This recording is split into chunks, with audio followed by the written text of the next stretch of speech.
All right, let's get into our interrogation of the dailies, beginning with the Daily Nation, given we are at the Nation Center, and I will be doing the newspaper review with my panelists in a moment. Front page of the Daily Nation reads as such: public servants set to lose perks. Salaries Commission reveals that among those targeted for review are retreat, sitting and non-practice allowances, but acknowledges that its efforts to lower the wage bill have faced strong resistance. And I see here public service institutions shall be required to furnish SRC with allowances payable in their institutions for review. And some of the allowances to be scrapped have again been highlighted here on the front page of the Daily Nation: retreat allowance, sitting allowance, non-practicing allowance. And we'll get into that more in the course of these next 2 hours. We see residents in bandit areas, quote, bandit areas, given 24 hours to move out. We saw that was our top story this morning, filed by Melita Oletenges. I see here final act for South African rapper Costa Titch. If you do not follow Nation FM, do follow it. You'd have gotten that breaking news over the weekend. The trouble with counties: governors blame Treasury. County governments are yet to clear outstanding pending bills amounting to 92 billion shillings due to delays by the National Treasury. And no way, Ruto tells Raila on call to stop selection of electoral commissioners. President William Ruto has told off opposition leader Raila Odinga on his demands to have the ongoing process of selecting electoral commissioners stopped. Dr. Ruto said the 7-member selection panel that will pick the chairman and 6 commissioners of the Independent Electoral and Boundaries Commission was established in line with the Constitution. Again, like I said, what we are asking this morning is movement for defense of democracy.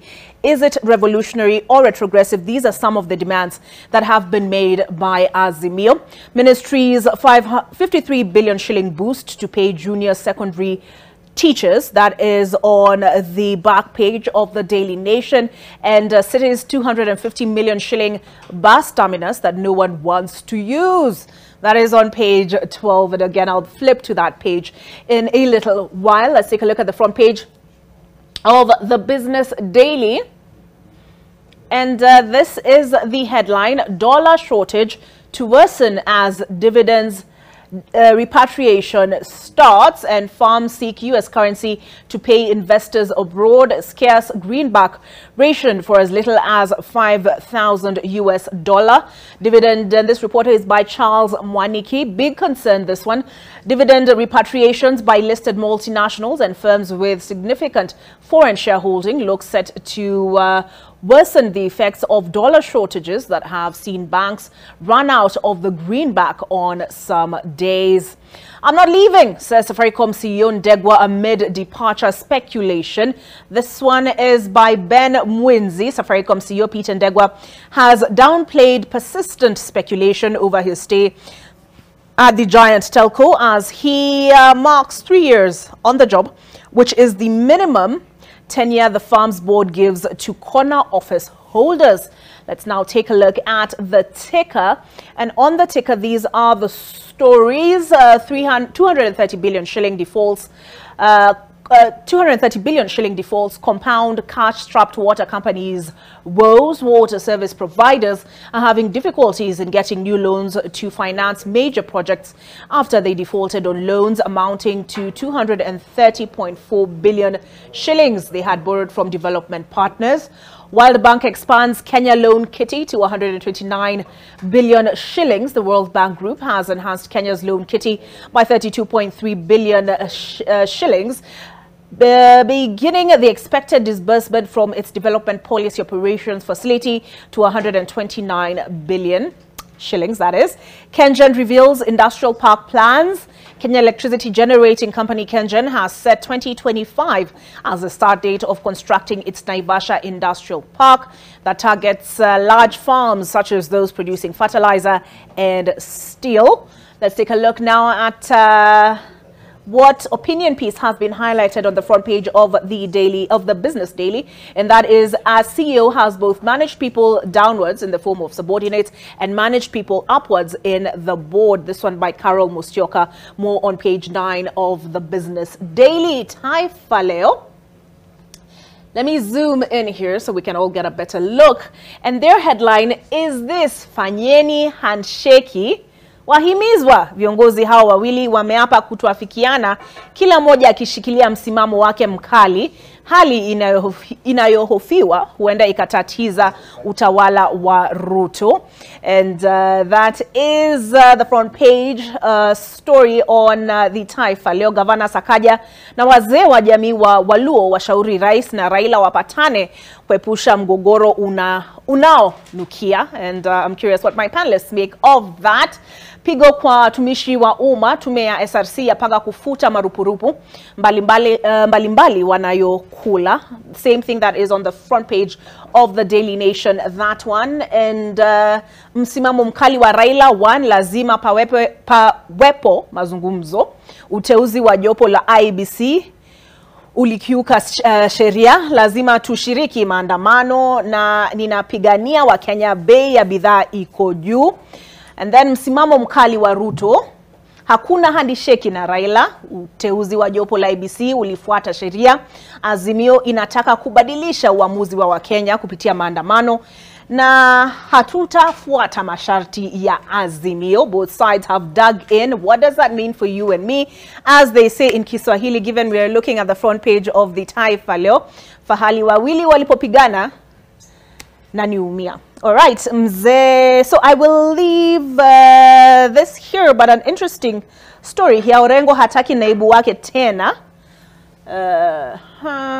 One quick second so that we can get a better look at that. It says yadaiwa hashauriani na naibu wake William Odol na kupuuza miradi ya zamani. All right, so that is the front page of the Taifa Leo. Let's take a look at the front page of the Standard and the Star now. But before I go there, let's take a look at the East African. Zooming in here, and Kir puts South Sudan on edge. Unilateral decisions driving a wedge between him and Machar, with fears that the peace may not hold as the rank and file get impatient, risking a rebellion. That is on page 4 through to 5 on in the East African. Samir's job at Kenya exposes East Africa dollar crisis. None of the partner states has adequate forex reserves, raising concerns about cost of debt and impact on the economies as prices rise. Now let's take a look at the Standard. Okay, the hot mess that is junior secondary. They call it a hot mess. A visit to schools shows that lack of teachers, slow distribution of textbooks, additional levies burdening parents, and logistical nightmares as a result of the failed disbursement of capitation money is hurting learning in public schools. The sticky issues: 1,137,179 learners reported to JSS across the country. 15,000 shillings nearly 2 months after rolling out a JSS. Schools are yet to receive a coin of the 15,000 shillings. Capitation per learner, no money has been released towards the printing and distribution of grade 7 textbooks. And I see here Kithure Kindiki with binoculars. Interior Cabinet Secretary Kithure Kindiki scans the terrain of what escarpment is that? I can't quite make it out. That is the Malaso escarpment in Samburu County yesterday. Kindiki in new threat to eliminate bandits. Interior Cabinet Secretary Kithure Kindiki yesterday issued a 24-hour ultimatum to residents to vacate suspected bandit hideouts in 6 North Rift counties. Professor Kindiki also banned non-security aircraft travel in several areas, and I will invite my panelists to comment on that in a moment. The Star, front page of the Star. Let us get today's e-paper. There we go. And their headline is this: UDA launches big war against Raila campaign. President Ruto's allies' clarion call is that there is no room for negotiation with the opposition. Again, this informs our topic of conversation this morning. Leaders marshaled to train guns against Azimio boss, discredit mass action.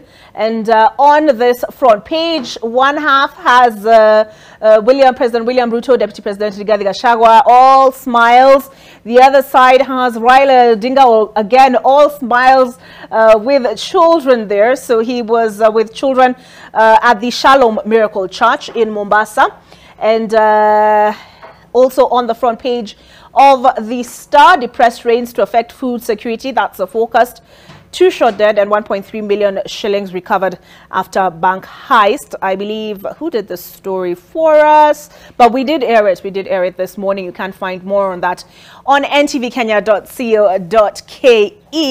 Allow me to progressively introduce my panelists as I invite them to comment on the various issues on the dailies. And I'll start to my right, moving towards my left. And I'll start with Eddie Okech, Senator, Migori County. Karibu sana. Asante sana. Good to see you. Nice to see you as well. How is the weather in Mombasa different from that of Nairobi? A little bit warmer, but good. But good. Yes. All right. So I'm going to take a look. First, I'll start with security issues. And Kithure Kindiki, in fact, it was our top story this morning when we started the broadcast. Why is it, do you think, this has really taken time to sort out the banditry in the North Rift? 2 things. One is just a simple misunderstanding of the motivation of a community. Because this is an issue that has been ongoing, that started lightly as a cultural practice and escalated to a means of livelihood. And then the second issue is just the issue of approach. Because if you're going to take military and spend a lot of resources trying to quell a group of people that are culturally inclined towards what the state sees as a criminal process, then it behooves you to start thinking about maybe you should be able to take these resources and deploy them towards economic means of these people. The amount of money that's being spent by military, if you were to actually use them to be able to bring about an economic transformation in the people of these regions, then it goes without saying that probably you'll be able to quickly and easily reduce the violence than aggression to a people who are seeing this conflict as an economic conflict. Okay. But don't we need to first stabilize the situation? And given umetoka mrengo mmoja, wacha niruke hiyo mrengo mwingine. Fred, I'll come to you. Senator Osotsi, I'll come to you as well on this one. But Edwin Mugo, Member of Parliament, what do you make of Eddie's remarks on this? He says the monies that are being used to deploy KDF, the police contingent to the North Rift is better utilized in empowering the people on the ground, because he says ultimately this is an issue about resources. Yeah, thank you first, Olive, for having me. Well, I think I agree with the senator, but you know, first people have to be disarmed, because even if you bring development, you have first to make sure that there are no guns, illegal guns and other ammunition in the area. Then, of course, there is the disputed Elemi Triangle. That is the Elemi Triangle that is disputed between Kenya and South Sudan. And you know that is a no man's land. So most probably we have to look at the culture issue also. You know, mostly they are fighting for, you know, for the cattle and so forth. Culture and business also. We know some of that meat from some of those cattle, they end up in Nairobi here, because it's a big business. And that's why you saw the CS, Professor Kindiki, even imposing a no-fly you know, order within that area, because we understand there are helicopters that bring even ammunition in the area. There are, you know, even there are helicopters that move people within the area. So the area has to be pacified first. That's the way to go. Then once it is pacified, then we can think about economic development. All right. Because there can be no economic development without peace first. And I mean, if there are guns and those people, they are killing even police officers. even military. So probably we need to have a look at it. But most importantly is to try and improve on the use of technology to fight the, to try and eliminate the issue of banditry. We are glad that the government, has started deploying drones. I mean, they have been assisted even by the U.S. government to try and, it's not just this conventional fight. To try and use some of the technology to try and identify this so that also we can minimize the loss of innocent lives that are in those areas. All right. And Fred Okango, karibu sana. Secretary, Political Affairs, KANU. Thank you. What do you make of this situation? You've talked about them using helicopters to move around. I thought the flight zone restrictions was more about because of the operation, right? Because they'll be utilizing that airspace. But Fred, what is your view on the situation in the North Rift? Why has it proven a difficult thing to tamp down on banditry? Thank you, Olive. First of all, we need to understand the nature of insecurity in that part of the country. It's an issue that has been there for quite some time, but the regime in place did document in what they call the plan. And they promised Kenyans and committed that they are going to address issues of insecurity in that part of the country. Now, if you look at their document, they did explain that the first thing they'll do to sort such issues is political goodwill. But look, you notice that that political goodwill that they were talking about in the document to address issues of insecurity in the northern part of the country is not there. The other time you saw the arrests that were happening, I'm not saying that, it's the issue fueling, but I'm just trying to refer them back to their document. In their document, again, they did say that they will use and finance the security forces, provide them with the sophisticated equipment to deal with issues of border conflict, issues of inter-tribal conflict, and so on. We have not seen that. What we have seen press conferences with a lot of PR, and every time they leave that area, the residents are saying people are dying. Last evening, the media reported that 6 people died. The other week, the media reported that 3 people died. Do you know what that means, Olive? That means that every day, the public are dying as a result of insecurity in the northern part of the country. We do have somebody in that office that says he is the minister in charge. But look, if you are dealing with an issue of insecurity that requires stakeholder engagement, that require cooperation with other forces, and you have even deployed the military, you have even explained that the provisions of law that allow you to deploy the military did not require parliament because you are going through 245 to something. We must speak less and act more if we are going to save the lives of Kenyans. Otherwise, anything else is a public relations exercise. All right. And speaking of speaking less and listening, when you said speak less and act more, I'm feeling you're a little bit outnumbered, Mheshimiwa Mugo, but don't worry, Tabitha should not be far behind.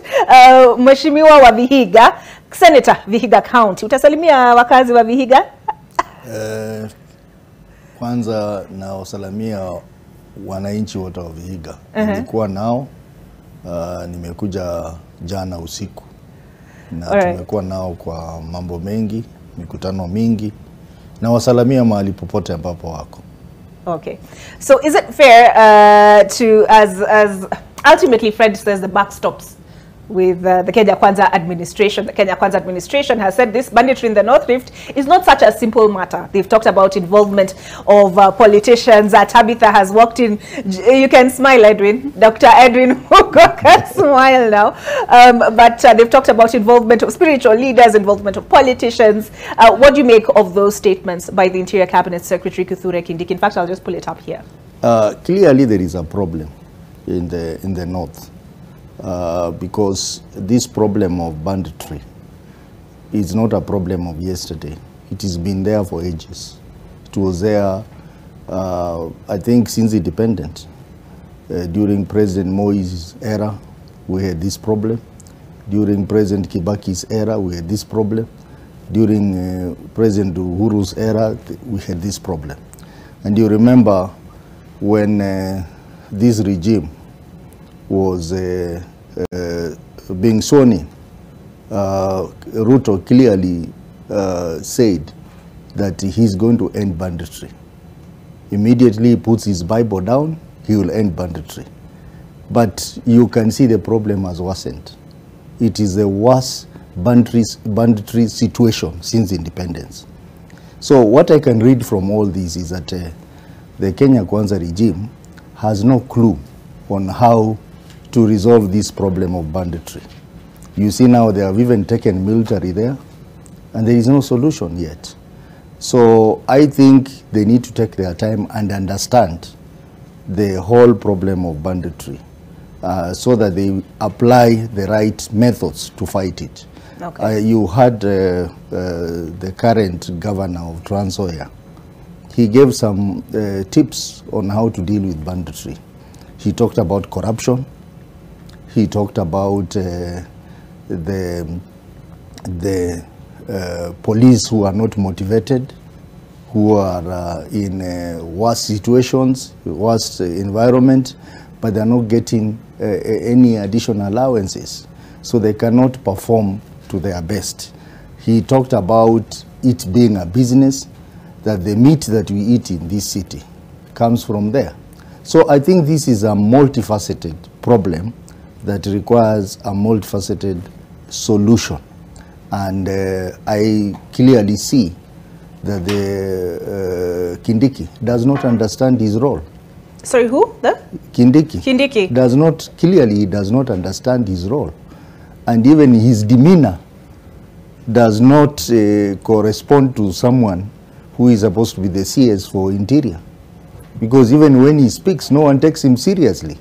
So I think there is an overall problem that has to be addressed, and that problem is multifaceted problem, and they must apply the right methods to fight it. Otherwise, the more they talk about finishing banditry, the next thing you see, the bandits now scale up their game. So it is a serious problem. And this actually explains not just security handling, many other aspects of government. Those who are dealing with it are clueless. Okay. And I think they need to up their socks. And we'll get into that in terms of the other governance issues. But on this issue of security, Tabitha, I saw the look you exchanged with Dr. Mugo across the tables when Senator Osotsi was talking about Kindiki's demeanor. But you know, he's not alone in his thinking. A lot of memes have been generated where Kindiki is concerned. And the last one I think I saw was him typing an email in his fatigues, and people were joking that he's writing an email now to the bandits. But what do you make of his remarks? Kindiki anatosha hiyo kazi? Let me start by saying thanks for having me this morning. Sorry I'm late, but it's at least better late than never. Now, let me say that Kindiki is up to the task. He's competent, he's qualified. He is going to perform, or is performing. This is because, Olive, there's that narrative of always trying to have a system that is always shouting, having a system that is always throwing words here and there. Things have changed, and it's about strategies. It's about management skills on how to have solutions that are actually long-term. And the kind of strategy that Professor Kindiki is having is the burden issues has been there for quite a very long time. So we don't expect that he's going to do things the same way that things have always been done, and then we expect to get the same results. So that's why things have to be done differently. And people are different in their leadership styles. What is important are the results that we're going to have. You cannot determine or start judging a person's capability by their personality, because he does not shout, and yet maybe, you know, our colleagues on the other side are always coming out so very aggressive, and they think that everything should be handled like that. That is not the way to go. He's gotten to understand. He's gone to the bush himself. He's been there. He's operating by actually getting to understand what are these problems, so that he's able to sort it in a long-term manner.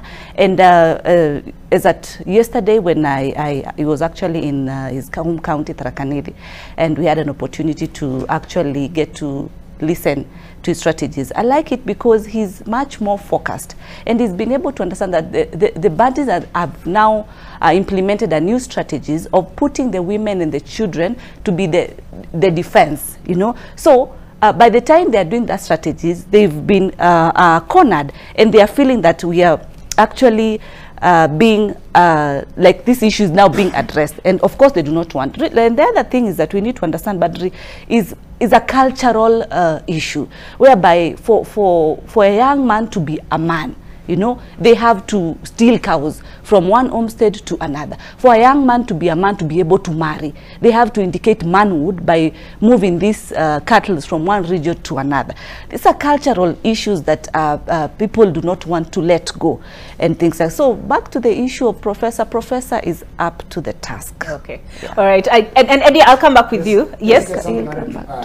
Or rather correct. You see, you know, in the last 1 week, we have seen obsession of Kindiki trying to gag residents in different places. You know, sweeping statements as we are giving you 24 hours to be able to leave your place of residence. Otherwise, we treat you as bandits. Yes. That shows a serious failure and a serious misunderstanding. Because if you look at somewhere like from the Tandare valleys to Silale Gorges, to Kolkoron areas. Yeah? You sound very familiar with the area. Yeah, because I've been following this conflict, right? They are densely populated places where there are more people who are residents of those areas than there are bandits. So if a minister makes sweeping statements like giving residents 24 hours to leave those areas, otherwise they treat you as bandits, it's defeatist. You see, this is why my colleagues here are talking about incompetency. Because if you start treating a people who are victim of the same conflict as bandits, just because you are not able to identify the real people who are perpetrating this problem, then basically you are showing that a government cannot be. And you know you're doing this in the middle of a lot of other challenges of cost of living. You're doing this to people who have got their homes. You want them to leave their homes and they don't have places to go. You're doing this to people who cannot be able to afford food. I've got serious stress of things like water, and then you're telling them to leave the minimum place where they can be able to survive. You know, this homegrown terror that you see, that I'd argue to be a cultural practice, and my brother Senator has just enumerated how this has been an issue that has been ongoing since independence actually. It does not need a military approach. Spending more money on fighting your own people and killing your own people. It does need a serious socio-economic approach that is not a military approach. Because otherwise, this just shows you how Kindiki, who is an embodiment of this government, is seriously incompetent in terms of conflict management and dispute resolution. All right, so we need to take a break, but when we come back, Honorable Dr. Edwin Mugo, MP Mathioya, I will give you a right of reply. My question would be this, as we transition now into the topic of conversation: is the Kenya Kwanza administration insensitive to the plight of its people, and is the answer then the movement for defense of democracy? On the other side of this break. All right, I'm told that scenic image there is of the restive Baringo, and I just wanted to pull up some of the statements that have been made by Kithure Kindiki in the last day over the question of banditry before we get into the MDD discussion. Intelligence has led us to identify a handful of senior commanders in charge of the bandit networks and their spiritual leaders, political patrons, and commercial beneficiaries. We know who they are, where they are, and how they are operating. Let me just pull up another one here. And this one reads, as such, we are taking the banditry war to their hideouts by land and air with all our weight and might and with all the strength that God has given us. This is the last time Kenya is going to discuss this primitive, he says, primitive behavior. And finally, I did make reference to a meme, and this is the meme in question. And I don't know whether you guys had seen this one. Dear Pokot Bandits, I hope this email finds you well. Well, Tabitha, yes. I want you to transition, Sasa. Let's transition to what is on the front page of the Taifa Leo. I think also in part, is it also, I think it's also the headline story on the Star and the bottom half of the Daily Nation. But I'll start us off with Taifa Leo. Fanyeni handisheki wahimizwa. And I'll start with you, Honorable Dr. Edwin Mugo. Yesterday I had the Nairobi Governor, Johnson Sakaja, say you cannot dismiss the opposition. This, even as President William Ruto said, the law is clear on the selection of IEBC panelists, the IEBC selection panel. And Rigathi Gachagua again dug in and said there will be no handshake. What do you make of the calls for dialogue? Yeah, maybe just briefly on the security operations in Baringo and other parts. I think as the senator said, you know, said in the military is defeatist, but I disagree completely. Because, you know, when government do some of these things, they do them based on intelligence. This is intelligence-led operations. And that is why you see Professor saying maybe some people need to move out of the caves, gorges, and so forth. Because they have been able to map out that some of these bandits are in some of these areas. And I can tell you confidently that the government has started employing technology. What I said before, drones, GIS, remote sensing, you know, those satellite imageries, they're able to see some of these things. And that is why they can confidently say, precisely say, that we know we have some bandits, because they can even see them with weapons. And that is why I can tell you, we need to give the government time. The operation, I think, started less than a month ago, and we have started seeing results. And I'm very sure, even if you read in some of these newspapers, they are saying there have been a white helicopter that has been going there almost on a weekly basis, you know, supplying food and so forth. And that's why there was that ban on planes, you know, moving that area, these low-flying planes. So it is almost there. And to say that sending a military to kill its own people is bad. We did it in Mount Elgon. The government of Kenya did it in Mount Elgon, and the area was pacified. So this is not something new. And I believe that within time, that some of these things will be solved. Now going to the issue of handshake and so forth. I mean, it is very clear from 1992 when Kenya started being on a multi-party. There are some people who normally run for the presidency who have very big difficulty accepting the results, and we know them. From 1997, they ran. They proposed IPPG. I think this is the same thing they are proposing. It is not something new what they are proposing. 2002, they were on the winning side, but they could not stay in government. Okay, but my question to you was, what do you make of the calls for dialogue? I mean, I think the opposition should do their job, and that their job is trying to check what the government is doing, checks and balances, and which they are doing now, with all this issue of picketing, because what they are planning is not protest, it's picketing. As long as they don't destroy people's property. That is their right, and they are trying to correct the government. But in parliament, you know, we are going to bring a bill where we are going to set an official leader of official position office, you know, complete with an address, complete with the staff. This is what we are trying to discuss in parliament, and where the person can be able even to be on the government payroll. They can have a secretariat, and they can even form a shadow cabinet. Okay, so you're saying no to the calls for dialogue? No, yeah, because imagine, look like the previous government, 2017 to 2022. The leader of official opposition, through a handshake, joined government. And that's why there was no serious opposition. Okay, but and Olive, remember that time, even during the when the cost of living was high, the same opposition leader, because there was already a handshake, they were not talking.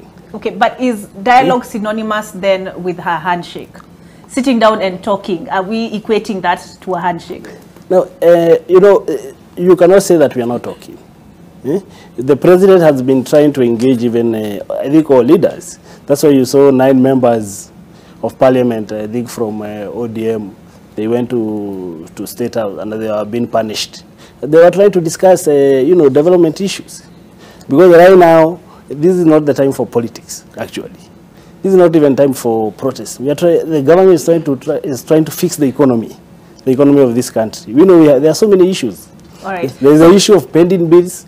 This is what we should be discussing. All right. Yeah. And I think the contention from the other camp, and I'm seeing the way, the non-verbal communication that is coming from Eddie and Fred when you were speaking. But Fred, yes. tuliambiwa na Moi, siasa mbaya?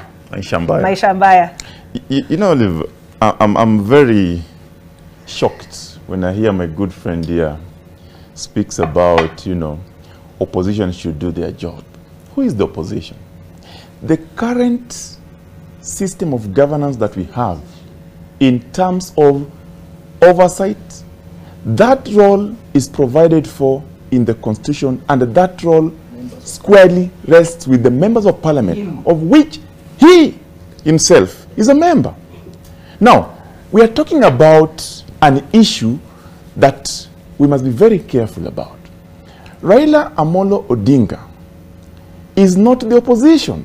Raila Amolo Odinga is a leader who has contributed his time, energy, and resources and his brains to ensure that the people of Kenya move from point A to point B. Some of the rights that we enjoy today, the inalienable rights in the Constitution of Kenya, are because of people like Raila Amolo Odinga that fought for them. Today, the reason why we are talking about an illegitimate regime is because we don't agree with the outcome of the electoral process that we undertook. Today, we are talking about an issue that is affecting majority of Kenyans, that is high cost of living.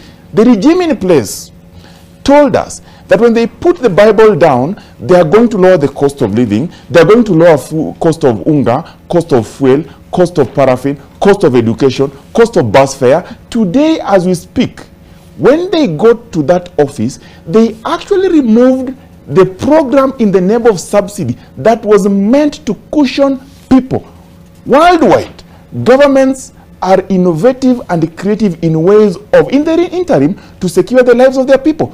Our regime today, what have they done? They have put that in the name of punishing the previous regime, not knowing that they are punishing their own people. Secondly, let's go back to the real issue. The real issue that they have been saying is, you know, the opposition, which is not there because we don't have it, want to handshake and join government. I want to be very clear and categorical today. We are not interested in handshake as Azimio. We are interested in the truth. Remember, democracy is part of the national values as provided for in Article 10 of the Constitution. And in promoting parliamentary democracy, we must also guard it. How do we guard it? We must go back and ask ourselves, if we woke up one morning and went to the ballot and cast our ballot, does that ballot count? If it counts, does it reflect the outcome of what happened? It doesn't. So we are saying we have gone all the way to the process. The Supreme Court said, you know what? This is the verdict. We respect it. We don't agree with it. So what do? We must go back to the people. Our good lady and the 3 gentlemen, do you know what they exercise? They exercise delegated power. That power, where does it come from? It comes from the people. We are going back to the people and we are asking the people. We have consulted you widely and extensively. How? By engaging you and telling you what happened. What do you want us to do? That's what they want us to do. They have told us we must go for the truth and the only truth. And therefore, I want to tell my good friends in UDA and Kenya Kwanza that they must understand that the cost of protecting democracy is so high, but in doing so, we must also be alive to the fact that the people of Kenya have put it clearly. Even their own hustlers, they have come to our rallies and they have told us, we were lied to. And I give you line number one.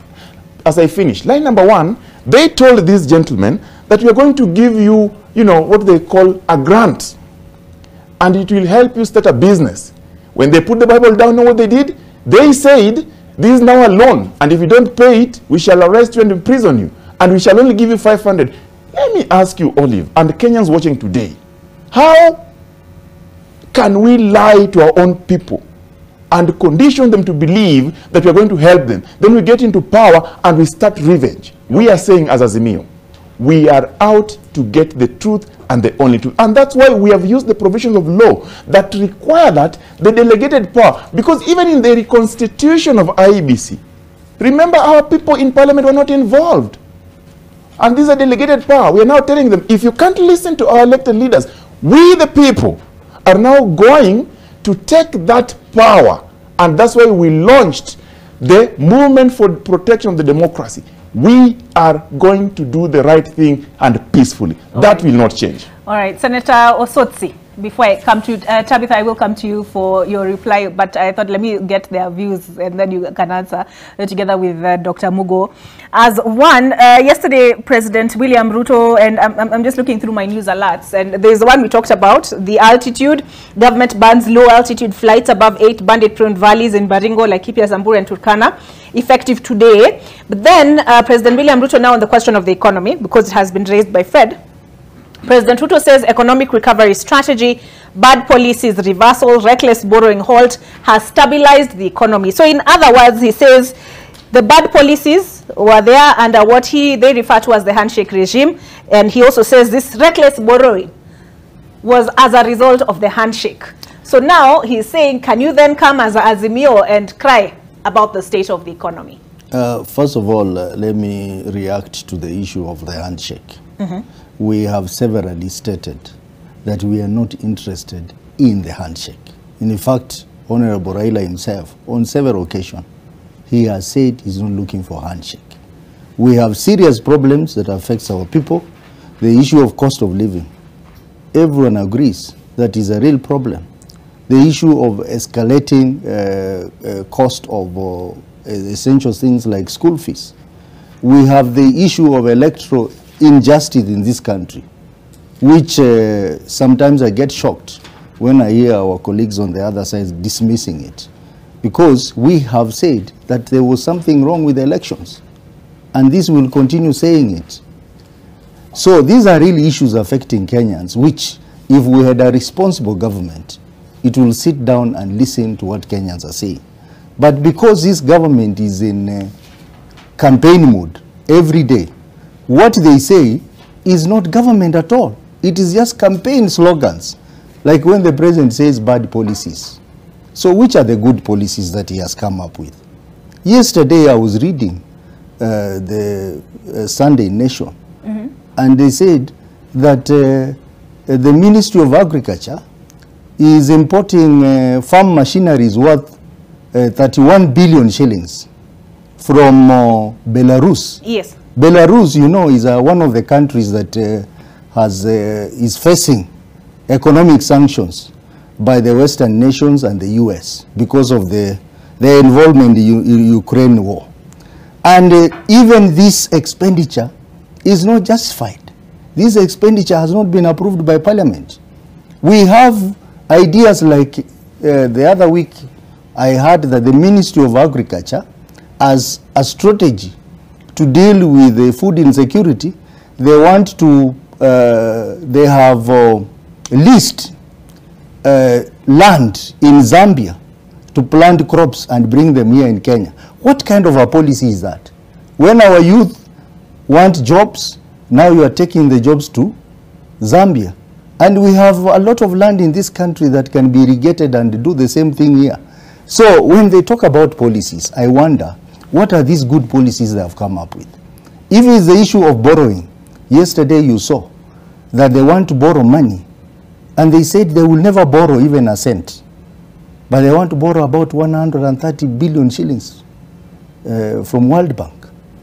So really, these guys, they should stop campaigning and focus on the job. All right. And we are here as Azimio. We are not going to relent. I can tell you for sure, on 20th is going to be a different day. And we are saying we are peaceful. We have done over 15 rallies. No single person has been hurt in those rallies. No property has been destroyed. Contrary to what they say in the rallies, they keep on saying that we are interested in chaos, we want to destroy people's property, but no single property has been destroyed. It is going to be the same on 20th, and we have said, try and disrupt our meetings. We will take you to ICC. Because Kenyans have come, they have a right, every right to demonstrate. They have every right to picket. They have every right to assemble. We will assemble, come throw tear gas, and you will be the person to be blamed. Come kill our people, you will be the person to be blamed. Because we want a country where we respect our constitution. Right. We want a country where we can move forward and even voice our concerns. As Edwin has said, Article 1 of the Constitution vests the powers in the people. Those powers are only delegated to the executive, to legislature, and to judiciary. So if the three arms of government have an issue, then you go back to the people. And give you an example. They keep on saying, oh, you went to the Supreme Court made a ruling, so move on. But the other day you heard when the same Supreme Court made a decision on LGBTQ, they came and said, no, you must review your ruling. Because that ruling is not African. You must review it. We are telling them, Azimio is simply doing that. We went to the Supreme Court, we were not listened to, and therefore we have to go back to the people. In fact, I'm sponsoring a bill in the National Assembly to say that if people are aggrieved with the decision of the Supreme Court, then they have a right to go to the people via referendum, so that the people can validate that decision by the Supreme Court. You don't want a situation where we have 7 people who make a decision that affects millions of people, and we just move on. Wouldn't that be just returning us back to, in a circuitous route back to an election? Not really, because a democracy is expensive. That if you don't get justice at one level, then you go back to the people. Just like if Parliament makes bad laws, the people have every right to question those laws. All right. So what we are saying is that our friends on the other side of Kenya Kwanza, they are engaged in politicking. They are engaged in campaigning. And they cannot question Azimio for doing the same. We will do the same. We will talk about people's problems, and the problems are real, and people are talking about this. And one thing I must tell them is that they are actually out of touch with the reality on the ground. Okay. The Kenyans, including the Kenyans who voted for them, are now crying because of high cost of living, because of policies that don't make sense. Look at the Hustler Fund, for example. Okay, and Hustler Fund, I'll pause you there so that I also is a fraud. Also give Tabitha a chance to respond, because the Hustler Fund was also raised by Fred. Senator Okech, nitakuja kwako, but first Senator Mutinda. It's actually a bit sad when I listen to my colleagues. And and sorry, just one point to mention that the story he made reference to on agriculture and importation of equipment, that was on the front page of the weekly review, which is usually published on Sundays. Go ahead. Yeah, in terms of one, saying that rallies are still going on. As Kenya Kwanza, actually... Campaigning, he said. Yeah, I mean, campaigning. Yeah, we're still campaigning. And it's so clear to the eyes of Kenyans between who is campaigning and who is actually going back to the church and appreciating the leadership that God has given us, because even that is where we campaign from. And what we've seen, as he clearly states, 15 rallies. For Christ's sake, where we are as a country, we are done with politics. It's work time. And all we've done is we've gone back to the church, thanked our people, still talking to them on the promises that, yes, during our campaigns we made. We've actually updated them. We are updating them, telling them this is where we are, this is the challenge we got. Case example, when we talk about the unga issue, okay, on the handshake matters during the last regime, when handshake came in place, these matters were not on table. Unga was retailing at 250 at 230. The handshake decision by then was that let's do subsidies. What has happened now? It has come out to light that money was being stolen. And the solution, we've told Kenyans clearly as Kenya Kwanza, we want to be honest with our Kenyans, the people who voted for us. And we've said we do not want to lie to you that unga is going to go to 100 shillings in an instant. It's not a rocket science.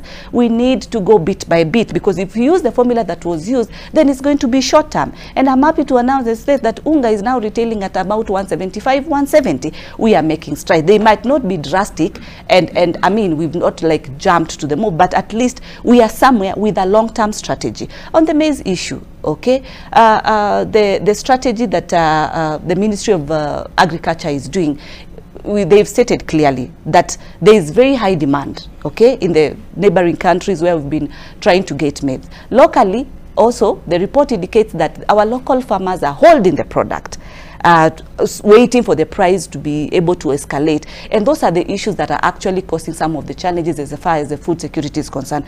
But what has the government done? It is all the decisions for government are long term. It has subsidized the fertilizer.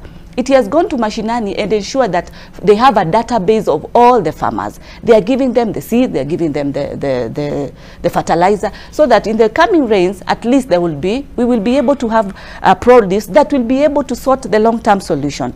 Now, to be more specific on the handshake, as my colleague also Dr. Mugo has mentioned, the problem is that the opposition is always using the same strategy in terms of trying to seek let us be given a platform to come on table.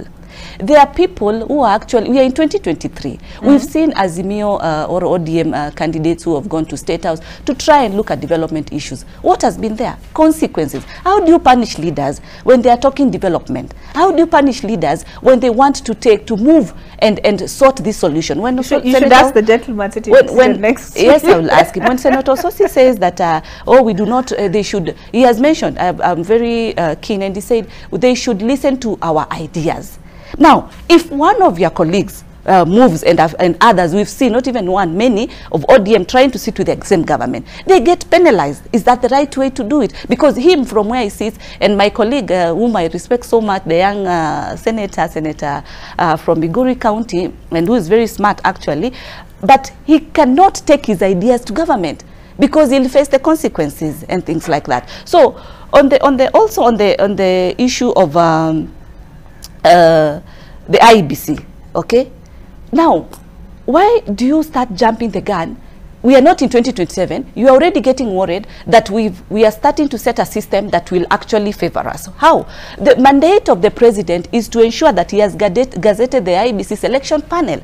That is, so the same panel is the one that is going to select the commissioners, for the commissioners to be in office. So it's not the president selecting the commissioners directly. There is a procedure. We follow the procedure. The rule of the law is very, very clear, Olive. And after campaigns, there was the Azimio was free to go to court.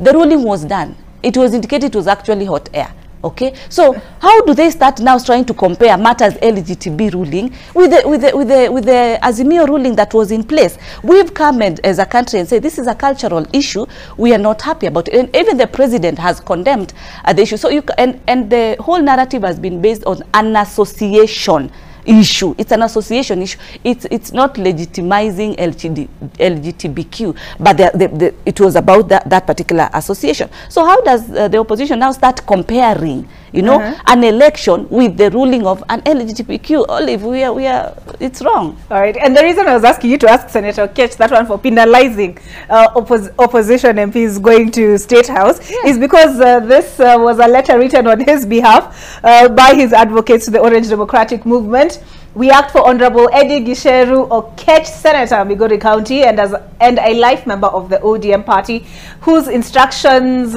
we address you, and anyway, it goes on, but basically he's calling for the deregistration and or expulsion of these he views as these MPs he views as betrayers, Tomo Jenda, Gideon Ochanda, Karoli Omondi, Elisha Odhiambo, Paul Abor, Mark Nyamita, Felix Odiwor, Elias Jalango, from the, he wants them deregistered or expelled from the ODM movement. But aside from this, and we'll get into hot air, because that was one of the... My colleague, Senator from Migori, Senator Eddie, should actually respond to that, because how do you take your own colleagues? Is there no freedom to be able to go to the government and be able to discuss development issues? How do you penalize your colleagues by taking them to court? All right. I guess we'll start with Senator Okech. Yeah, Olive, I think when we come to TV and then we laugh about some issues, then we end up trivializing them. And I'm saying this because I've had my colleagues reducing the issues of governance in the country to a simple issue of opposition versus government. When actually from where I sit, I see us going to serious dark days of dictatorial regimes. The reason why I'm saying this, if you have got colleagues from government who do not, and actually today I came with the constitution, so that probably I'll refer to some without quoting them, as I always quote them, so that people can understand this constitution. Even if possible, I'll donate it to my colleagues, and I can get them a number of copies. Because the people in government have just refused to understand the constitution, or they are defying the constitution. Number one, and I'm going to take my time for just these three issues so that the country can understand.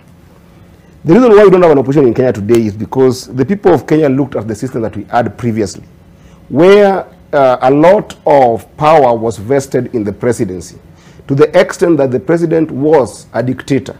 We remember the times of Moi, whereby even simple things of developing budgets were never done in a place like Parliament through representatives of the people.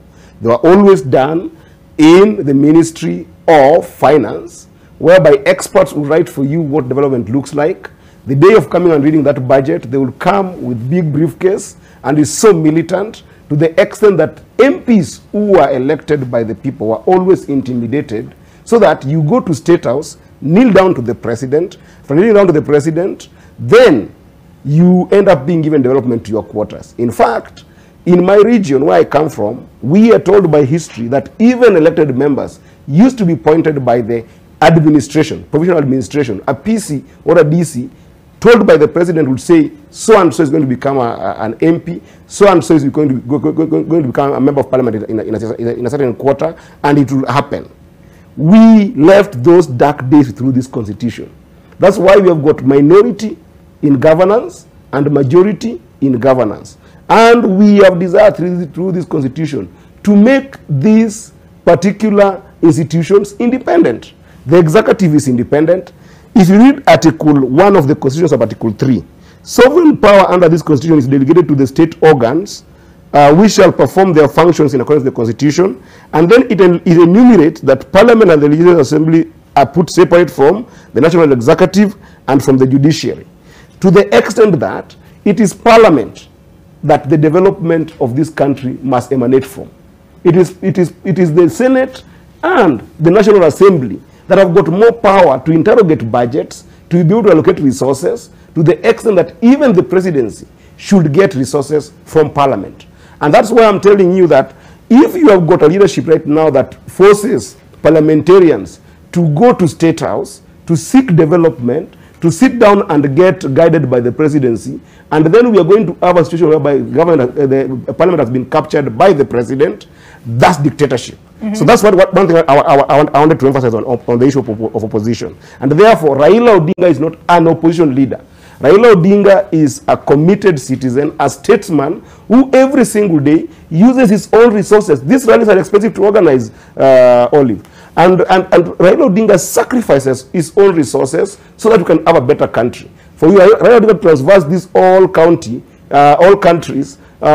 in the country to be able to talk to the people and to be able to enlighten the people, it should be appreciated. It should be even be knighted in Kenya. So this is a serious issue that if you're not careful about, we are going to be able to endorse a dictatorship. Number two, Olive, you cannot equate judicial decisions to be democratic decisions. They are partly democratic, but they're not the ultimate democracy. Why am I saying this? Because sovereignty of all the sovereign power that belongs to the people, as my colleague have said, is donated to all these state organs differently. The presidency has got some donated power, the parliament has got some donated power, and the judiciary has got some donated power. If the people feel that the presidency is not legitimate, meaning that in their own view, because a democratic process is a process whereby you establish governance through all population, okay, or majority of it. This government, even through its own statistical analysis, says that they came into power with 7.1 million people. And then they claim Raila Odinga got 6.9 people. In our own electoral processes, we say that we have got 21 million registered voters, meaning that if you take 6.9 of Raila, and if you take 8 million, according to their statistics, not according to our own statistics, then you have got a majority that is not giving this government legitimacy. So this obsession that because we have been pronounced legal does not give you legitimacy. And that is, that's why I'm telling you that when you have promised people things as a government, and then you're not able to achieve them, they can take the power back to them. Because they can see under Article, Chapter 2 of the Constitution, Article 4, Sub-Article 2, the Republic of Kenya shall be a multi-party democratic state. That's a constitutional definition of what our country is. You've got a government that today wants to kill ANC, wants to kill PA, wants to kill Ford Kenya, and even in opposition, where they call opposition, which is a minority place, we are with Tabitha in Senate. The government, the State House, is gagging us not to have our own leadership of minority in Senate. So where are we going? It's dictatorship. And lastly, Olive, that I'm going to finish with. The government that we have today, the Ruto government, did not prepare to win this election, which is why the people have got beef with them. It's not Raila who has the beef with them, and they're getting it very wrong. They're getting it twisted. And they'll be caught unaware because it's not Raila who has issues with the government, it's the people. Because the people can see that this government was not prepared to take leadership and have an economic stimulus progress that can be able to make the country forward. Why am I saying this as I finish? Because I sit in the Finance and Budget Committee. I interrogated this government's midterm debt management strategy. You hear Ruto saying that we had reckless debts in the previous government. Yes. One of the debt elements that we had in the previous government, which he championed for, and we have got clips from your own NTV, was SGR. SGR was borrowed for over $3.6 billion. That is over 400 billion Kenya shillings. That what this means is that when we were having serious debt crisis in our country, SGR alone was being put as was not being put as stock, and therefore we were borrowing over borrowing that we could be able to pay, and this is a case that has come now. Okay. As I finish, if you look at even what they're proposing now, we have got a fiscal deficit of about 720 billion. What is the proposal of the Ruto government? That we go and take 580 billion from domestic market. What is going to happen with this is that when you overborrow locally, you are killing all these businesses through crowding out, that you are pretending to want to transform, because the banks that we have in the country that have got more capacity than even the ASLA fund, banks can borrow up to 500 billion. ASLA fund is only 50 billion. What happens is that if you are overborrowing in our local economy now, and then you are making banks not to be in the business of lending to local businesses, then you want to tax the same businesses, you are killing the economy. Okay. And as Kenyans, we are saying, we will not allow you to mismanage our economy, because the sovereign power belongs to us, and we can take it because it is only donated to Ruto. It's only donated to me. It's only donated to all these people who are sitting here. And I'm telling you, if these people are not careful and that they're obsessed with Raila Odinga, who is a symbolic embodiment of the people's frustrations, I'm telling you, they'll be caught unaware by the people. All right, we need to take a break. But when we come back, Dr. Mugo, you know, unlike Tabitha has really taken notes. You, I saw you're like those choppies. You know those choppies in class who can mislead you into thinking they are not paying attention to the teacher. He was paying attention. So, Dr. Mugo, when we come back, the issue of capture that has been raised by Eddie. And you could tell there he was able to bridge between the constitution and the budget, that he's a political economist, as he told me. So the issue of capture, and then can we trust that the Kenya Kwanza administration knows what it is doing when we have headlines such as this? Samia's jab at Kenya exposes East Africa dollar crisis. On the other side of this break.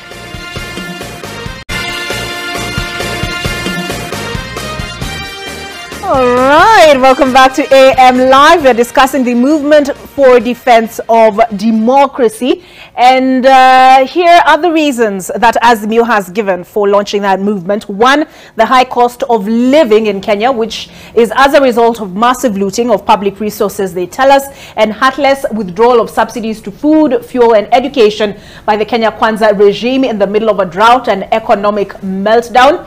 Overtaxation by this quote, illegitimate regime is killing our businesses, impoverishing families, and damaging opportunities for investments. The importation of GMOs, the attempt by Kenya Kwanza to single-handedly reconstitute the IEBC, the electoral deceit of overthrowing the people's will and refusing with contempt to open the servers to affirm the truth, the victimization of Commissioners Masit, Cherera, Nyangaya, and Wanderi for standing with the truth, the contempt with which, and here's the hot air that Tabitha referenced, the contempt with which the Supreme Court treated the Azimio 1 Kenya presidential petition is the epitome of, they say, judicial thuggery. From the judge's subservient and unprofessional, politically biased remarks and the recent political dalliance with Ruto and the Supreme Court judges confirm complete judicial capture. The accumulation of all powers, and now that leads me up now to where Dr. Mugo is coming, the accumulation of all powers, legislative, executive, and judiciary by Ruto is a perfect definition of tyranny and dictatorship. Ruto is buying the legislature, influencing the Supreme Court, and the sole executive decision maker. This is a dangerous dictator that must not be allowed even a single extra minute in public office. Your thoughts, Doctor? And I've stopped at number 8, but because that is where I wanted you to come in. Yeah, thank you, Olive.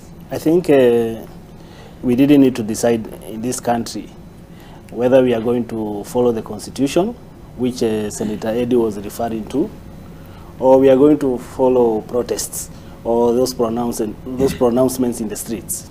What do you mean? For instance, let me finish. Their constitution. No, let me finish. Let me finish. You can't allow him to go on with that. You know, the protests are constitutional. I have my own. So you can't say that the protests I have my own reasons. Yes. For instance, on the selection of the IBC commissioners, tell me any instance that the president has broken the law. The president simply followed the law and the constitution. That is what we have in the constitution. What is being pronounced out there is about, political parties picking or maybe having a hand in selecting the IBC commissioner. But it is not in the law. We have JLAC both in Senate. We have JLAC both in Senate and in Parliament. And the body that is mandated to make some of these laws right of reply is Parliament. So this issue should be brought to Parliament. And this is where we should be able to solve some of these issues, but not through the protests. I'm not saying that protest and picketing is wrong. The Parliament has failed. No. You cannot say Parliament has failed. Because are in the State House. If Parliament has failed, and we have minority and majority, as what I was calling opposition, then these minority members of Parliament should resign and go for fresh elections. But you cannot have your cake and at the same time eat it too. Okay. Yeah, you cannot say that. You cannot say what they are saying, that the Supreme Court erred in declaring that the president was elected in a fair way. Yet the same elections produced senators like Senator Sotia and Senator Eddie, and it produces members of parliament like me and MCAs. But we have seen, where we have seen the dictatorship is on the Azimio side. Just the other day, just the other day, the PS for Interior, Dr. Omolo, went to Kisumu. Then he met 11 MCAs. They were de-whipped from their committees. And this is all over news. Yeah? You never hear anyone being whipped because he has met people in opposition in Kenya Kwanza. Yeah? So this is where we need to manage dictatorship in on the side of Azimio. The same way the 9 members of parliament are being punished simply because of going to State House to discuss development issues. The other thing maybe that I want to talk about is the state capture, or thereabout. Yes. We know the current president, Dr. William Samoei Ruto, is trying to fight state capture. We know. No. Let me finish. You know. During the last regime of the Uhuru Kenyatta and his handshake brother, Raila Odinga, right now we are unearthing that there were so many tax exemptions, illegal tax waivers, worth almost 1 trillion Kenya shillings. And these are some of the things that have been brought to Parliament that we are going to discuss and see whether we can be able to maybe to recover some of this money. And this is the money that will be used to maybe to run this economy. We know. Let him just finish. No, but it's all over. It is all over. They cannot say I'm lying, but it's all over. And this is something that is coming to Parliament. So what we are trying to do is trying to correct the mess. Yes. And this mess was done when Raila Odinga was in government through handshake. Okay. So, I'm coming to you, Senator, but first, Fred. Just a moment. Did Kenya Kwanza run on the basis of going to correct a mess, which is, I think, is an excuse of mischief or failure, or did they have a clear manifesto? We had a clear manifesto. Because if you're saying here that if you're saying here, Olive, that Ruto came to government and got surprised. Ruto is also his name. That Ruto got into this government and then got surprised by what is going on in government. That's fallacious. That's lying to Kenyans. He was in government for 10 years. I'll come back to you, Dr. Mugo. Yes, Fred. I want to unpack and debunk the lies of UDA Kenya Kwanza regime. These are liars. They are reckless. That's a strong statement.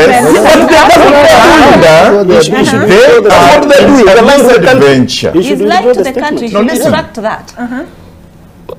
My good lady and my good friend here, I want to unpack it from the two points. Number one, let's go back to these, what they call interdenominational prayers. Yes. Which are actually rallies. You know what they do in these rallies? Number one, they go and parade shareholders and parade them to the public and tell the public, these are the shareholders. Remember, this country is for all of us. Number two, they go and spew propaganda and say, we are going to release a list of those who misappropriated funds, threats. The other thing they do, they attempt to tell the public what they have done. This is a regime that in what they call the plan, documented that within 30 days, they shall form a quasi-judicial inquiry into the state capture. You know what they have done? When they put the Bible down, they have gotten into what we call state capture proper. How? Number one, look at the parliament. The parliament today, they are busy influencing members of the other political formation into their side, even though the law allows political affiliation. But look, you cannot claim that you want a robust opposition or you want a robust checkup, but you are also weakening the same robust formation that we'd want. Okay? Number two, you are not only allowed to go to State House to get development. The provisions of law in Article 6, access to services, the national state organs shall ensure that there is adequate services in the Republic of Kenya to the extent that that service is needed. You know what that means? That means that you don't need to actually even take tea with the president or visit so that you get development, because it is a right that you must get. The members of parliament have a role. And let me go back particularly to the National Assembly, because the 6 that Senator Hedy Okech wanted excommunicated from their party are members of the National Assembly, and one of them was a senator. The role of a member of parliament is to address the concern of the people and resolve them. How? Through the provisions of law, again, representation, oversight, and legislation. These are gentlemen who decided that they are going to throw away their constitutional duty, and because they have been captured, walked in the State House, had tea, took photos, and then came and tell us that, you know what, we were looking for development. Which development are you looking for while you must be in parliament legislating, oversight, and representing? Lastly, Olive, let us not lie to ourselves. The issue that we must address today, and the biggest issue, is the issue of high cost of living. This issue of high cost of living did not just happen overnight. William Ruto was in the last regime. He was the deputy president, the principal assistant to the president.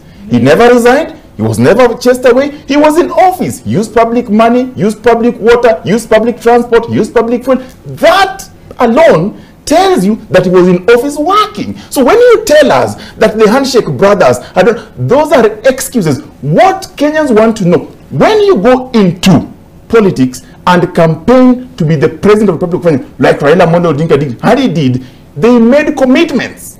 Those commitments are binding. If you fail to deliver those commitments, the public will call you out. What we are doing today, we are telling William Ruto and his regime that they have failed to deliver certain aspects, and in their failure, Kenyans are now angry. Kenyans are angry because they are not able to take their kids to school, they're not able to put unga on the table, they're not able to pay bus fare, they're not able to pay rent.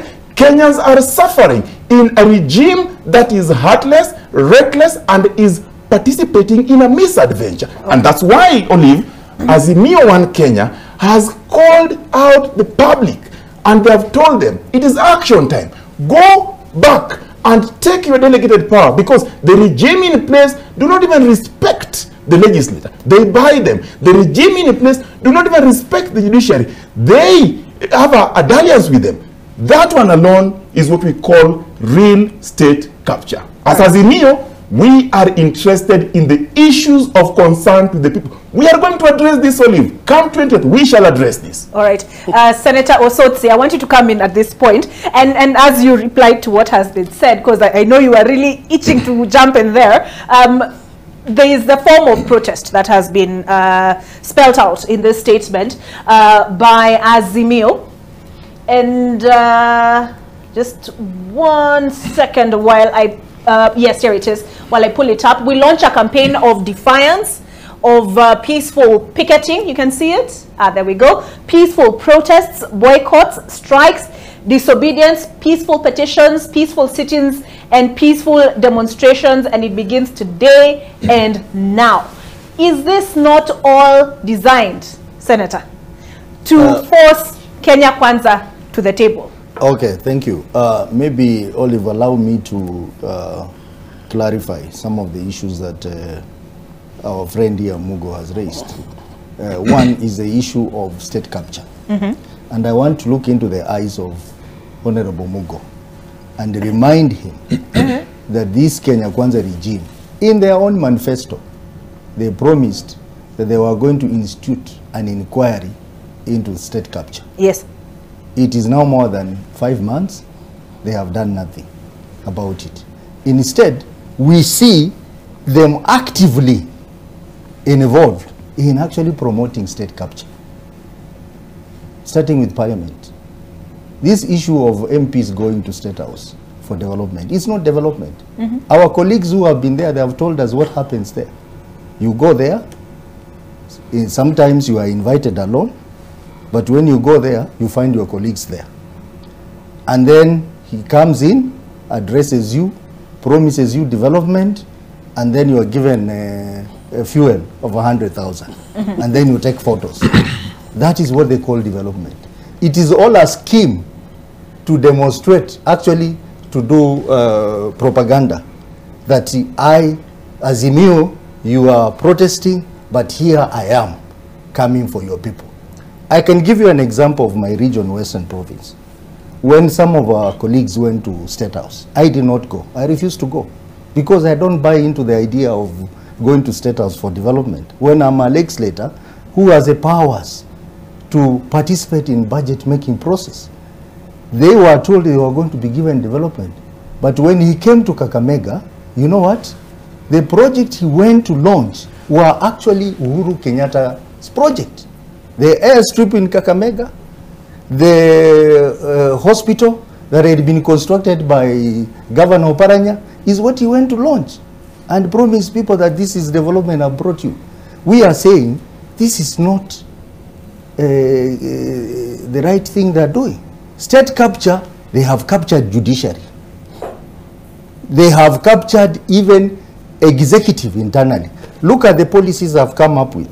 The other day they said that if anyone wants to invest in Kenya, he doesn't start with the Ministry of Foreign Affairs. He can go direct to the line ministry. That is disorder. And that is why you see we have a problem. They have done that because they want to open space for brokers within the Kenya Kwanza regime to access tender opportunities, to access corruption, and continue doing their own. When he talks about tax, in fact, he should not even talk about tax because we know what is happening around tax. The persons who are involved in cases with KRA, they were appointed to head KRA. The former chairperson of the election board of UDA is now chairing KRA, and yet he has cases against, KRA has cases against him. This is a perfect example of state capture. Okay. And many other things we continue seeing. They have captured the churches. Oh. Every Sunday, they are doing those meetings. But when you talk about those meetings for prayer, why are they not doing it for other religions? Why are they not doing it for Muslim, Hindus, and the others? But we are Christian. Now, coming to the issue, we did it in coming to the main issue that I can come to you guys. Coming to the main issue that you've asked me about, isn't this planned? Yes, it is planned. I can't deny that. We have a first process. You remember, we did rallies across the country. We issued some ultimatum, which was not obeyed, ignored. And now we are going to the second phase, which is on 20th. Wait for it. And this, we are coming. And we are not intimidated. You can cry, you can run around, but you are coming. One thing I want to advise our brothers. I want to advise your brothers. The reckless talk that I engaged in, talking about Raila, making it look like a Raila issue, let me tell you, Raila Odinga has demonstrated that he is the leader of over 500,000 people in this country. Even if they claim they won an election, look at the gap. It was only 200,000 votes. But if they claim that was the real results. But we won. But let me tell you, they cannot, that cannot be ignored. Okay. These are people, and in fact, Raila has added his numbers. Because, you know, they lied to hustlers that they are with the hustlers. Okay. Now all the hustlers have moved to Raila, together with the votes that he had. So those people are coming on 20th. Right. And this is serious. It's not a joke. Okay, we are coming to protect the interest of Kenyans. All right. Not the interest of individuals. Okay. Yes. So I really need to hear from Dr. Mugo and Tabitha. Okay. Yes, then I'll come to you, Senator. So, Dr. Mugo, had you finished prosecuting your point, or did we cut you short? No, I was cut short. Oh, finish. by Senator Ososi. Right. So, my point was, again, as I had said, well, picketing is a right, what they are doing.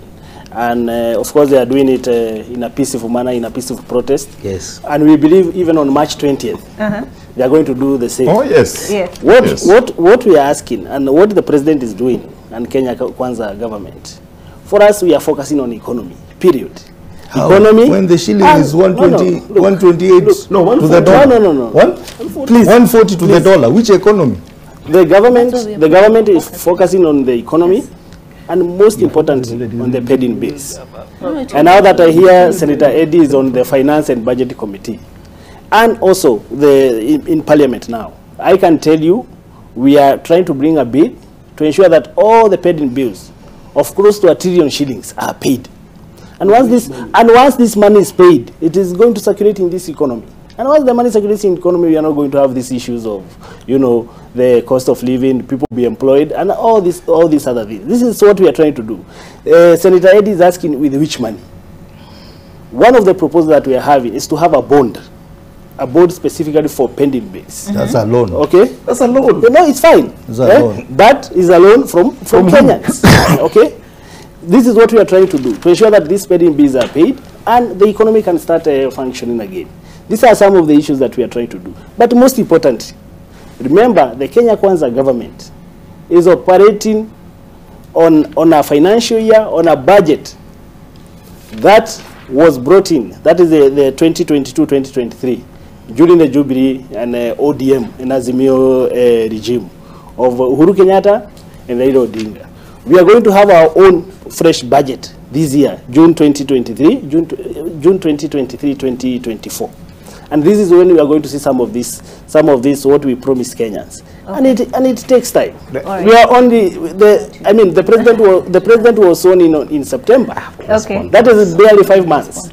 And these 5 months we can see the results. And when the president was saying that he's stabilizing the economy first, then we can start delivering on other issues. Okay. There is the Hustler Fund. You know, right now as we are talking, the Hustler Fund that they are saying is illegal, I don't know all these things. I can tell you, out of the 50 billion, Kenyans have borrowed 27 billion. Okay? That means it is working. And when we give this Hustler Fund, you know, maybe to Fred here, 500 or 1,000 shillings is not a lot of money. But to the Mama Boga, it is. To the hawker that we promised that we are going to help their businesses so that they don't go to Shylocks, this is a lot of money. And this is what we are trying. And this is what we are talking about bottom up. When we say bottom up, this is what we mean. All right. Yeah. Okay, Tabitha, permission for Eddie to respond to that? No. Oh, okay, go fast. Okay, Senator. Go ahead. You have given me a chance to respond to this. Yes. Of course, Senator Eddie, you'll be given a chance to be able to respond. And it's a clear indications to Kenyans. You see how the Azimio team actually operates. Instead, us, we are calm. Dr. Mogo, you can see myself, I'm composed to wait for my time to be able to respond. But Azimio, that's how they're always, you know, trying to use too much harshness on matters, Kenyans, matters that are very, if they feel that these matters are very serious, they should listen. Listening is a virtue, you know. And let me start by saying when my good friend Fred talked about the government was not prepared, you know, it is the other way.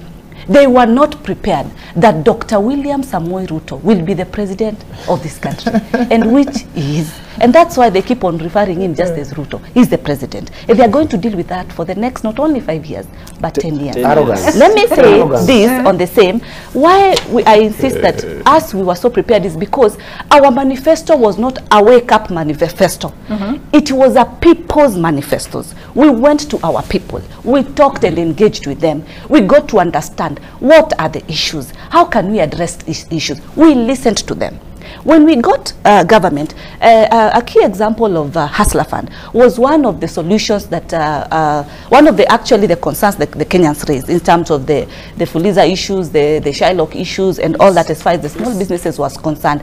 And that is how Hustler Fund has actually come on board. And those are some of the achievements that we've been able to put in place, among other issues. The cost of unga I've actually mentioned about. Let me hit the nail on the head and tell you where the problem is. You see, like the culture says, any man who goes and takes your wife, you will be bitter like nobody's business. And this is what is happening.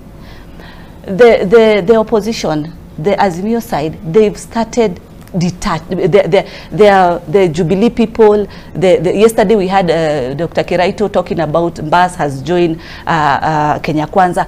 Those are the issues. That is where the anger is. That is where the problem is. That is where the bitterness is.